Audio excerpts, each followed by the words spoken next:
Sveiki kolegos, seniai nesimatėm, 2 savaitės ar netgi turbūt 3 nekėliau vaizdo įrašų, turiu pasiteisinimą, nespėjau, žinokit, visiškai nespėjau, pradėjom tvorų tvirimų sezoną ir visiškai nebeturiu laiko, tai patys pagal kad logiškai 5 dienas per savaitę dirbu, 2 likusios, tai yra savaitgalį, dabar visą laiką tveriam tvoras. Netgi varim su nakvynė, tai išvažiuojam šeštadienį anksti ryte, dirbam iki vėlyvo vakaro, tada permiegojam objekte ir kitą dieną vėl nuo ryto varom, kada vakare grįžtam namo ir tada ryte vėl varau į darbą. Nes yra 2 variantai. Arba tu filmuoji, arba tu dirbi. Abiejų variantų, žinau, kad iškart daryti tikrai yra neįmanoma. Ta prasme gerai. Nes norim greitai baigti, užsakymų dabar turim labai daug į priekį, tai tiesiog nespėjom suktis, o už tai vaizdo įrašų ir nebuvo. Visi jau matėt 100 kartų, kaip mes tas tvoras tveriam. Jeigu kažkam įdomu, tai galite pažiūrėti šią serijas, jau viską esat matę, visus darbus mokat mintinai, tai ką mes darom, kalam stulpus, tempiam tinklą, prisukam tinklą, pastatom vartus ir varom toliau. Ir tą patį kartojam per tą patį, visi matė daugybę kartų. Tai tiesiog trumpas toksai intro, gal pristatymas, kur dabar tveriam ir ką dabar darom. Tai tiesiog trumpai parodau, kokiam objektėlį dabar dirbam. Čia yra 1,5 km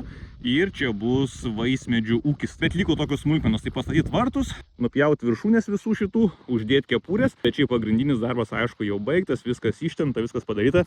Galite vertinti, čia tokia buvo gera kraštinė, nežinau, čia ta kraštinė kokie 800 metrų turbūt tos neišėjo, pažiūrėkit. Nuo galo, ten nuo miškų toli. Aišku, kai tiesi linija, dirbti tikrai yra gerai, bet buvo čia ir visokių niuansų. Dalis buvo miške reikėjo atverti, dalis buvo pelkė. Beje, ten su traktoriuku sėdom, tai gaila, kad to nenufilmavau, nes nieko nefilmavau šitam objekte. Bet, tai va, vienintelis dalykas, ką būtų įdomu parodyti jums, tai kai sėdom su traktoriuku, aišku, tai buvo stresas, nes pelkė, kuo daugiau važiuoji, tuo daugiau tas traktoriukas sėda.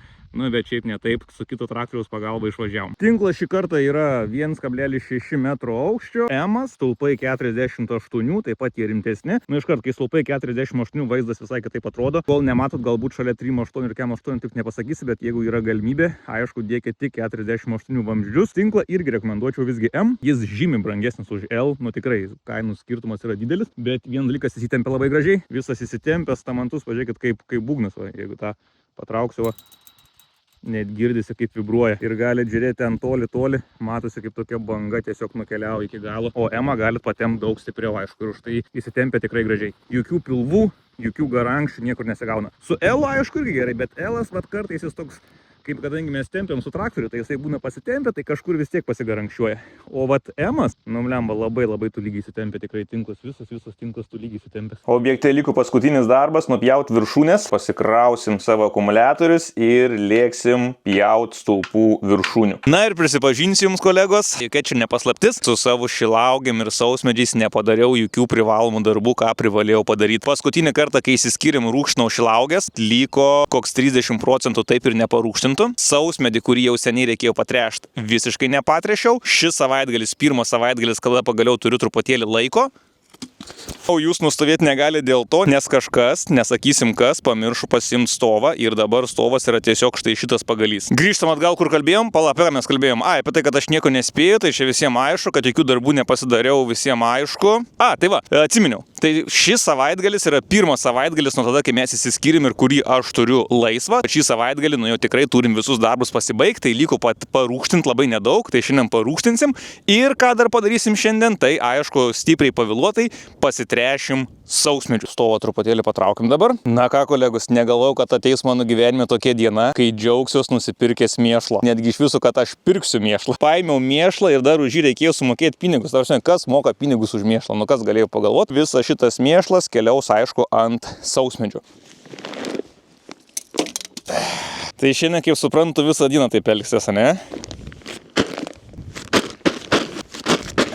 Bet prieš einant mėšlo pabaigsim rūkštint. Liko 2 maišeliai, turim pavaryti.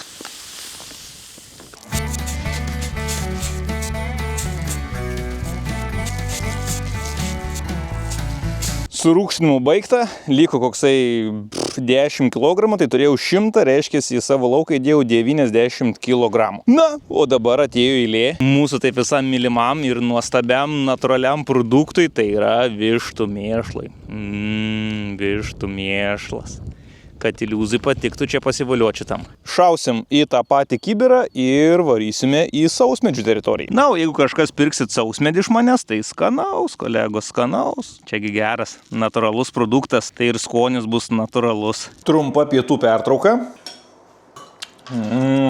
Pavasaris. Ir grįžtam atgal prie darbų. Pirmoji, kaip visą laiką pas mane, tai viena norma, viena ranka. Tai kuo aš labiau augsiu, tuo daugiau trešiu. Nu, aš tikiuosi, kad dar paaugsiu, ar ne, kolegus, juk auga žmogus, kiek auga žmogus iki 60 metų, ne taip. Tuos, kur nukirpau, irgi reikia gerai patrešti, tiem reikia duoti truputėlį daugiau, dar 5, 1, 2, 3, 4, 5. Nu gerai, dar porą.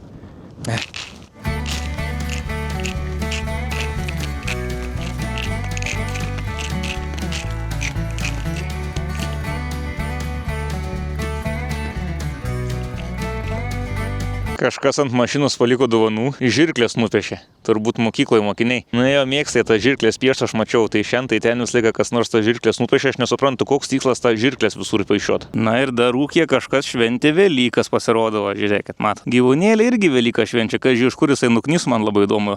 Ir kas čia nuknysa. Gyvūnėlis per Velyką sako, aš dažyto kiaušinių noriu, ne, imsiu paprasto kiaušinio. Visiems Velykos šventė. Ir dar kas yra įdomiausia, aš pavyzdžiui visada ūkį randu visokių nesąmonių, aš nesuprantu, tai butelių kažkokių. Tai galvų, nu tai galvos dar suprantu, gerai, visokios galvos, ten lavonai, kiaušiniai, tai nu taip viskas aišku, tai gerai, bet pavyzdžiui, va, šituos, kas juos, pavyzdžiui, čia visus suneša. Ir pastoviai, tai kokį butelį. Na aš tokio tikrai neturėjau, kaip jisai galėjo atsidurti pas mane, pavyzdžiui, ūkį. Anąkart radau butelį su šito valikliu, virtuvės valymo priemonių butelį radau ūkio viduje. Tai kaip jis galėjo čia atsidurti? Dar vienas radinys, kas čia, pavyzdžiui, jūs man galit paaiškinti, kas čia yra per daiktas iš viso? Torto kažkokia dėžė, kas čia yra servetėlė ir iš kur, pavyzdžiui, irgi yra pas mane ūkyje. Man neįdomu. Labai daug yra tokių šilaugių, kur paliktas va tik tai va toksai gabaliukas, pavyzdžiui, dabar čia šaknų yra. Jau dabar čia visur užkaišiau, bet nu ir taip vis tiek neužkaišiau. Pažiūrėkit, kas čia darosi, matot, čia visur yra tiesiog pelėnų urvai, va, galiu kišti ranką va gilyn, visur yra pelėnų urvai. Ir jie čia va pasidarė, pavyzdžiui, urvus, čia pasidarė ir anoj pusė. Tai tik va tas va gabaliukas yra likęs ir nu tiesiog matosi, va, žiūrėkit, tą šilaugį judinį, jinai visą juda. Jau su pelėnais kovoju, tai dabar žinau, kad kiekvienais metais reikės kovoti. Ta plyvelė nuėmus, aš įsivaizduoju turbūt, kas ten būtų, tai tiesiog būtų tranšėjus, ravai, tų pelėnų visur. Nu, gaila, labai daug va šilaugių tokių yra, kur vos laikosi, net nežinau, žiūrėsim kaip čia bus. Nu, tikiuosi, kad viskas bus gerai, juom užteks, kiek čia gauna maitinimo per va tokį likusį šaknų gabaliuką ir laikui bėgant įsitvirtins vėl per naują. Tikiuosi. Dar vienas, pavyzdžiui, pavyzdys, irgi lygiai taip pat visur dabar viską čia užkamščiau, uždėjau, bet irgi va šilaugia, žiūrėkit, tiek, žinai, iš visų vos laikosi. Paverčiam, čia va, pavyzdžiui, visiškai nebėra šaknų šitoj vietoj. Nu, tiesiog aš va ją galiu paimti ir iškelti tikrai lengvai. Vos stipriau patraukčiau ir viskas. Ir čia visur va tų šaknų nebėra. Viskas nuėsta, nugriaužta ir šaknų nerasta. Irgi taip pat įdomiai toje pačioje vietoje va čia gabaliukas likęs, o visur kitur va.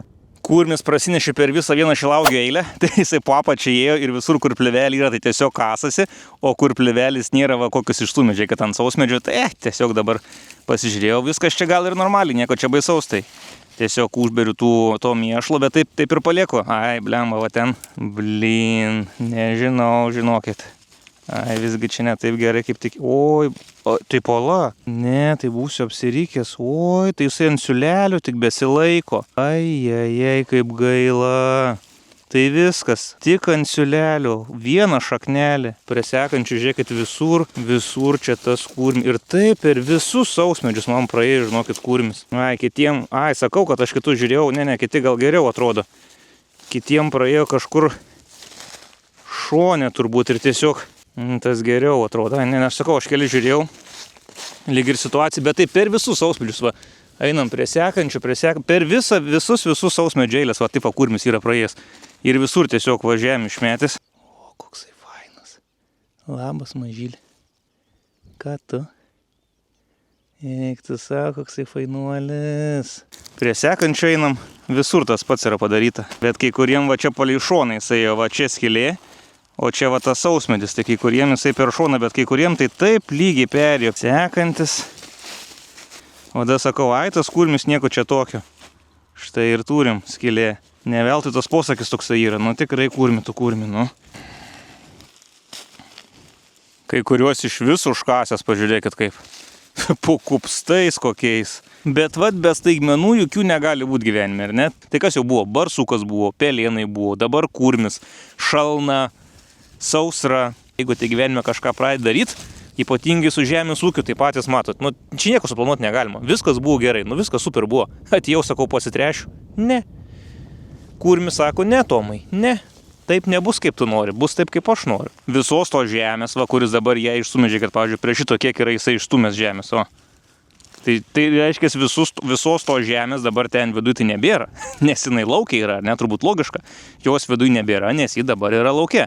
Tai aš jos atgal dabar jau tikrai nebesukišiu. Tai kas ten, pavyzdžiui, kažin viduje dabar darosi. Tai čia reiškia, viduje yra vien skylės visur.